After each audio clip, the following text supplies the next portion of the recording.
I was given no chance, 0% to be successful in life.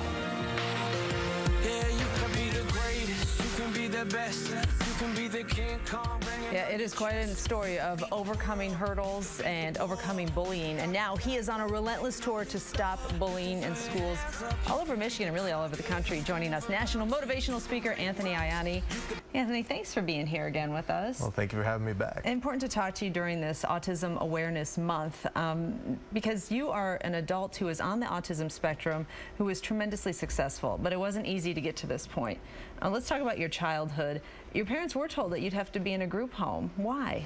I think it was because of how I kind of reacted to things, Deena. Like when I was in school, like I could not stay focused. You know, loud noises really did affect me a lot, and it wasn't until I got older till I kind of grew out of, you know, liking loud noises, because people ask me, well, how were you able to handle all the noises on the basketball court? Right. And a lot of that was adrenaline, because I love playing in front of like my friends and family. How did you get from being this awkward boy on the autism spectrum, socially awkward and struggling in school? How did you make it to Michigan State basketball team? Well, I had a tremendous support group. I mean, my family, my parents are huge supporters. I mean, they had to have the They advocated for you? They advocated for me. They had to be extremely patient with me on everything, and same thing with my sister. And I had a lot of friends who believed that I can go to Michigan State and, you know, try and make an impact there and do whatever I can to help the basketball program win and win championships. Let's talk about your impact there, because not only on the court, but let's talk about the locker room, because that's an interesting dynamic for you to be in that locker room, and just the social hurdles that you still deal with today, being on the autism spectrum, understanding sarcasm and social nuances, and that could be a tough place in the locker room. It is, and as you and I were talking about, I played on a team with guys who were kings of sarcasm and loved to joke around, and Draymond Green was one of those guys. And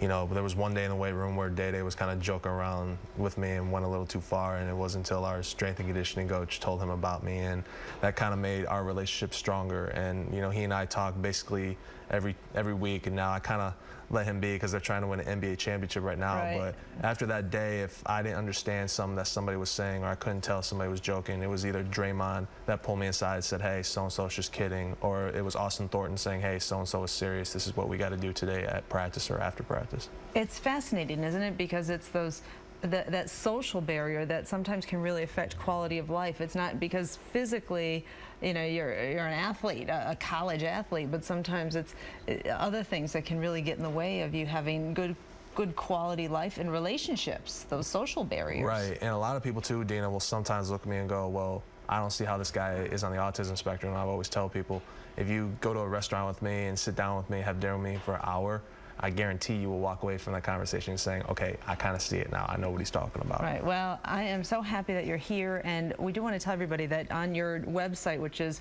relentlesstour.com, yep. You can figure out how to have Anthony come to your school. You're traveling all over the country, spreading your word, anti-bullying messages, and I know the kids are so touched. You have kids with tears in their eyes who come up to you afterwards, so I do. Great work. Thank you. Appreciate it. Thank you for being here. Thank you for having me. All right. Sherry?